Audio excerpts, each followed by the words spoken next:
नमस्कार दोस्तों, स्वागत करता हूं आप सभी का आप सबके अपने YouTube channel the final touch में। और आज हम बात करने वाले हैं 8 जनवरी के करंट अफेयर्स के बारे में।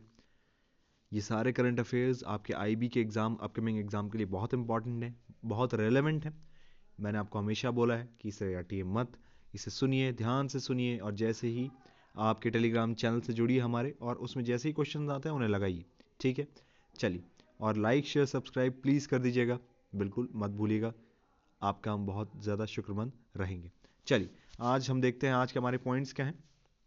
तो आज का हमारा पहला पॉइंट है कि जो इलॉन मस्क है उन्होंने टेक ओवर कर लिया है जेफ बेजोस को to become world's richest person. तो जो इलॉन मस्क हैं, जिन्हें आप शायद जानते हो या ना जानते हो, इलॉन मस्क ने, जेफ बेजोस सबसे अमीर दुनिया के व्यक्ति थे, अब उन्हें इलॉन मस्क ने टेक ओवर कर लिया। अब इलॉन मस्क बन गए दुनिया के सबसे पहले सबसे ज़्यादा अमीर। ठीक है, अब ये कैसे हुआ? Elon Musk became the world number 1 richest person, इन्होंने सरपास कर लिया बेजोस को। ठीक है, और अब इनकी क्या क्या कंपनियां हैं? तो इनकी कंपनियां जो हैं, एक है स्पेस एक्स और है टेस्ला। तो ये इन दोनों के सीईओ हैं। जो स्पेस एक्स है, ये एक स्पेस रिसर्च ऑर्गेनाइजेशन है जो स्पेस में सामान लाना ले जाना, जो स्पेस सेंटर है वहाँ से लोगों को, एस्ट्रोनॉट्स को लाना ले जाना, और रीयूजेबल रॉकेट्स या लॉन्चिंग व्हीकल्स जो बनाए जा सकते हैं उस पर रिसर्च कर रही है, जिसे बार बार यूज़ किया सके। ठीक है, और टेस्ला तो आप जानते ही हैं, दुनिया भर में सबसे बड़ी और सबसे luxurious electric car manufacturing company है, और सबसे पहली वन ऑफ इट्स काइंड है जो इंडिया में आ चुकी है। अगर आप चाहें तो आज आप अभी जाके टेस्ला की गाड़ी बुक कर सकते हैं ऑनलाइन। आपको जून जुलाई तक प्रोडक्शन लाइन के बाद वो डिलीवरी देना शुरू कर देंगे।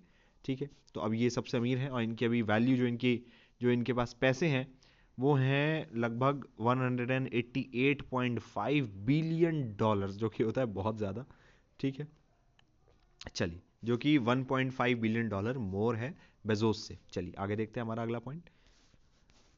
S M C B, first cooperative bank to switch to S F B. ठीक है, तो ये जो बैंक है हमारा, शिवालिक मर्सेंटाइल कोऑपरेटिव बैंक जो है, ये S M C B.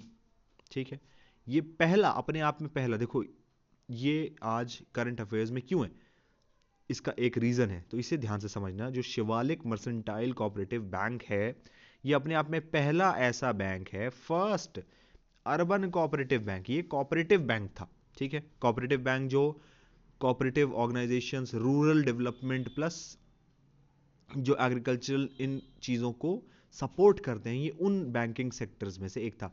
Private bank या नॉर्मल बैंक की तरह नहीं था, ये फर्स्ट अर्बन बैंक ऐसा है, अर्बन कोऑपरेटिव बैंक, जो स्विच कर गया है स्मॉल फाइनेंस बैंक बनने के लिए। ठीक है, तो एक कोऑपरेटिव बैंक था, जो पहली बार एक cooperative bank, urban cooperative bank, अब एक स्मॉल फाइनेंस बैंक बन जाएगा, ये स्विच हुआ है। ठीक है, अब ये जो मूव आया है, ये रिजर्व बैंक ऑफ इंडिया ने ग्रांट कर दिया है, अप्रूव कर दिया है, इसने इसे कमर्शियल बैंकिंग लाइसेंस मिल गया। ठीक है ना, इसलिए एक ऑपरेटिव बैंक अब स्विच कर पाया। तो ये first of its kind example है, इसलिए ये Shivalik mercantile cooperative bank important है, इसे याद कर लेना बिल्कुल ज़रूर से। ठीक है, चलिए आगे देखते हैं।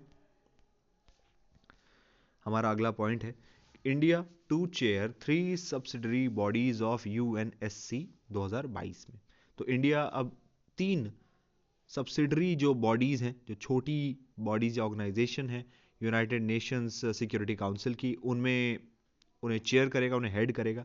अब वो क्या क्या है, तो देखो, काउंटर टेररिज्म कमिटी जो है पहली बॉडी यूएनएससी की, उसमें हेड चेयर करेगा। ठीक है, लीबिया सैंक्शंस कमिटी इसमें चेयर करेगा, और तालिबान सैंक्शंस कमिटी में ये हेड रोल निभाएगा भारत इसमें। ठीक है ना, चलिए आगे देखते हैं, और ये 2022 में होगा। चलिए, हमारा अगला पॉइंट है कि RBI set up payment infrastructure development fund worth of 500 crore. मतलब आरबीआई जो हमारे रिजर्व बैंक ऑफ इंडिया, देखो ये रिजर्व बैंक ऑफ इंडिया जो है आजकल बहुत सारे चेंजेस ला रही है। मैंने कल के करंट अफेयर्स में भी आरबीआई से रिलेटेड बताया था, अब आप मुझे बताएंगे कि मैंने उसमें क्या बताया था। आप मुझे कमेंट सेक्शन में बताइए उस टॉपिक का हेडलाइन। ठीक है, और आरबीआई बहुत सारी चेंजेस ला रही है फ्रीक्वेंटली, तो इस पे आप ज़रा ध्यान रखिए कि क्या क्या चीज़ें वो चेंज कर रही है, क्योंकि कई बार ये इंपॉर्टेंट हो जाता है। ठीक है, और बैंकिंग से, अगर आप बैंकिंग की तैयारी कर रहे हो यार, तो ये तो बहुत ज़्यादा महत्वपूर्ण टॉपिक है आपके लिए मेरे हिसाब से।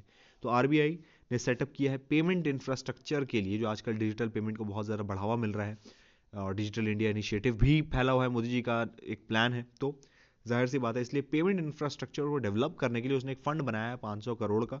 सीधे सीधे शब्दों में यही मतलब है। 5 जून 2020 को बनाया गया था। इसे PIFD भी बोलते हैं, payment infrastructure development fund. 500 crore का होगा, सपोर्ट करेगा, डेवलपमेंट में मदद करेगा। ये जो digital payment ecosystem of India north east and rural districts, इस पे मेन जो इसका इनिशिएटिव होगा, इस स्पेशली इस फंड का ये होगा कि रूरल एरियाज, भारत के जो पिछड़े इलाके हैं, जो रूरल इलाके, गांव के, देहात के इलाके हैं, प्लस नॉर्थ ईस्टर्न एरियाज जो भारत से थोड़े से कट ऑफ है। हम जानते हैं नॉर्थ ईस्ट थोड़ा साइड में है, थोड़ा सा कट ऑफ है मेन लैंड से, तो उनमें ये चीजें फैलें, जरा डेवलपमेंट हो, इसके लिए ये फंड बनाया गया है। चलिए आगे देखते हैं। तो आज का हमारा अगला है पॉइंट, PM नरेंद्र मोदी साहब जो है उन्होंने इनॉग्रेट किया है 16वां प्रवासी भारतीय दिवस कन्वेंशन। ठीक है, प्रवासी भारतीय किसे बोलते हैं? प्रवासी भारतीय बोलते हैं NRIs को, ठीक है ना, जो बाहर रह रहे हैं वो भारतीय। चलिए अब इसके बारे में जानते हैं।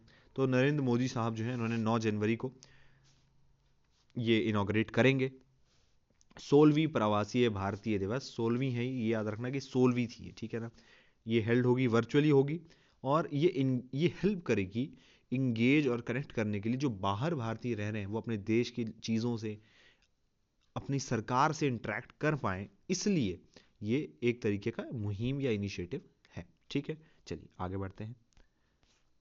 इंडियन गवर्नमेंट जो है उसने अप्रूव कर दिया है सेंट्रल सेक्टर स्कीम। ठीक है, एक सेंट्रल सेक्टर स्कीम नामक उसने एक स्कीम थी, उसने अप्रूव कर दी भारत सरकार ने। ये स्कीम लगभग 28,400 करोड़ की थी, और ये इंडस्ट्रियल स्पेशली था, इंडस्ट्रियल डेवलपमेंट लाना, बढ़ावा देना जम्मू कश्मीर में, और फैक्ट्री सेटअप करना। ठीक है, क्योंकि आप जानते हैं ये धारा 370 हटा दी गई और बहुत सारी स्ट्रक्चरल रिफॉर्म्स लाए गए इस जगह में। तो अब इसे सरकार मॉडर्नाइज करना चाहती है, जो चीज़ें उस टाइम नहीं पॉसिबल थी अब उन्हें पॉसिबल करने के लिए सरकार काम कर रही है। इसी इसी उपलक्ष्य में सरकार ने सेंट्रल सेक्टर स्कीम लाई है। इसमें 28,400 करोड़ देगी सरकार, मदद करेगी, अलग अलग तरीके से होगा ये सब। इंडस्ट्रीज को वहाँ मेन मोटिवेट करने के लिए वहाँ, ताकि इंडस्ट्री सेटअप हो। ठीक है, चलिए आगे देखते हैं। जस्टिस हीमा कोहली जी जो है उन्हें डेजिग्नेट किया गया है first women chief justice of Telangana high court. तो तेलंगाना हाई कोर्ट की पहली महिला चीफ जस्टिस हैं, इसलिए ये इंपॉर्टेंट बन जाता है। ठीक है, क्या नाम है इनका? जस्टिस हीमा कोहली। विराट कोहली को जानते हो ना यार, बस याद रखने वाला, कोहली उनका नाम था। जो कि तेलंगाना की पहली लेडी चीफ जस्टिस बनी है, वो कोई ना कोई कोहली थी। तो जैसे इतना अगर याद कर लोगे तो हीमा कोहली जी को टिक आप मार देंगे। ठीक है, चलिए आगे बढ़ते हैं।